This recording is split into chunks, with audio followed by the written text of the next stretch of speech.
ಇವತ್ತೇನು ಒಂದು 12 ಬೇಡಿಕೆಗಳನ್ನ ಇಟ್ಕೊಂಡು ರೈತರು ಹೋರಾಟವನ್ನು ಮಾಡ್ತಾ ಇದ್ದಾರೆ. ಅದರಲ್ಲಿ ಪ್ರಮುಖ ಬೇಡಿಕೆ ವರದಾ ಮತ್ತು ಬೇಡ್ತಿ ನದಿ ಜೋಡಣೆ ಬಗ್ಗೆ ಇದೆ. ಈ ಜೋಡಣೆ ಬಗ್ಗೆ ತಾವು ಈ ಹಿಂದೆ ಒಂದು ಸಮಿತಿ ರಚನೆ ಮಾಡಿ ತಾವು ಕೂಡ ಹೋರಾಟ ಮಾಡಿದ್ರಿ. ಅದು ಎಲ್ಲಿ ಇದೆ, ಈಗಿನ ಪರಿಸ್ಥಿತಿ ಹೆಂಗಿದೆ ಅದ್ರ ಬಗ್ಗೆ ಹೇಳಿ.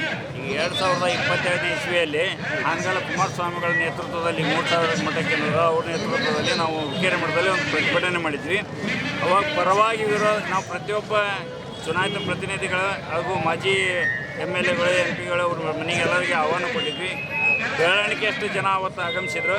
ಅದೇ ಪರ ಕಡಿಮೆ ಇತ್ತು, ವಿರೋಧ ಅಂತ ಶಿರ್ಸಿವಾಳ ಮಠದ ಶ್ರೀಗಳು ಒಂದು ಸಭೆ ಕರೆದಿದ್ರೆ ಅದು ಸುಮಾರು 5000 ಜನರ ಹೆಚ್ಚಿಗೆ ಇತ್ತು. ನಾವು ಕೇಂದ್ರ ಸರ್ಕಾರದಲ್ಲಿ ಅದು ಇಂಪ್ಲಿಮೆಂಟ್ ಆಗಿದೆ. ಕೇಂದ್ರ ಸರ್ಕಾರ ಇದನ್ನು ಜಾರಿಗೆ ಮಾಡೋಕ್ಕೆ ಮುಂದೈತಿ. ರಾಜ್ಯ ಸರ್ಕಾರ ಅದಕ್ಕೆ ಬರೆದ್ಬಿಟ್ರೆ ಅದು ಜಲ್ದಿನ ಜಾರಿಗೆ ಬರ್ತೈತಿ. ರಾಜ್ಯ ಸರ್ಕಾರ ಹಿಂದೆ ಬೊಮ್ಮಾಯಿರಿಂದ ಸಹಿತ ಹೇಳಿದ್ವಿ ಮಾಡ್ತೇವೆ ಅಂದ್ರೆ ಅದನ್ನು ಮಾಡಿಲ್ಲ. ಈಗ ರಾಜ್ಯ ಸರ್ಕಾರದವ್ರು ಕಾಂಗ್ರೆಸ್ ಸರ್ಕಾರ ಐತಿ, ಇವರ ಅದನ್ನು ಇಂಪ್ಲಿಮೆಂಟ್ ಮಾಡಿ ಕೇಂದ್ರ ಸರ್ಕಾರ ಕಳಿಸಿದ್ರೆ ನಮ್ಗೆ ಈ ಯೋಜನೆ ಜಾರಿ ಆಗ್ತೈತಿ.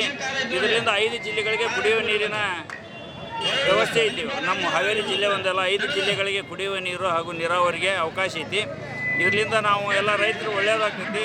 ಈ ಉದ್ದೇಶಕ್ಕಾಗಿ ಕೇಂದ್ರ ಸರ್ಕಾರ ಹಾಗೂ ರಾಜ್ಯ ಸರ್ಕಾರ ಮುತುವರ್ಜಿ ವಹಿಸಿ ಈ ಬಜೆಟ್ನಲ್ಲಿ ಹಣವಿಟ್ಟು ವರದಾ ಮತ್ತು ಬೇಡ್ತಿ ನದಿ ಯೋಜನೆಯನ್ನು ಜಾರಿಗೊಳಿಸ್ಬೇಕಂತ ವಿನಂತಿ ಮಾಡ್ತಾ ಇದ್ದೀವಿ. ತಾವು ಕಬ್ಬು ಬೆಳೆಗಾರರ ಸಂಘದ ಜಿಲ್ಲಾಧ್ಯಕ್ಷರು ಆಗಿದ್ರಿ.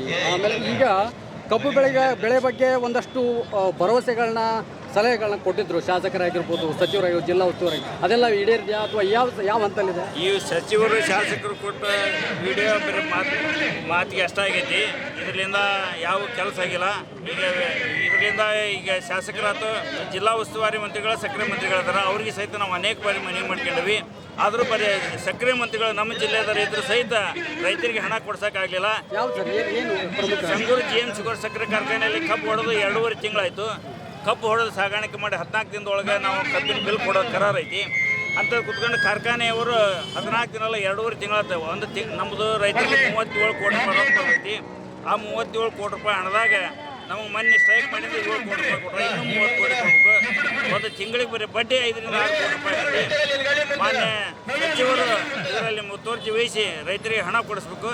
ಸಕ್ಕರೆ ಸಚಿವರು ಜಿಲ್ಲೆಯಲ್ಲಿ ಇದ್ದಾಗ ಇಂಥ ಅವಘಡ ನಡೀತಾವೆ ಅಂದ್ರೆ ನಾವು ಇನ್ಯಾರಿಗೆ ಹೇಳ್ಬೇಕಂತ ನಿಮ್ಮ ಮುಖಾಂತರ ತಿಳಿಸ್ತಾವೆ ಅವ್ರಿಗೆ.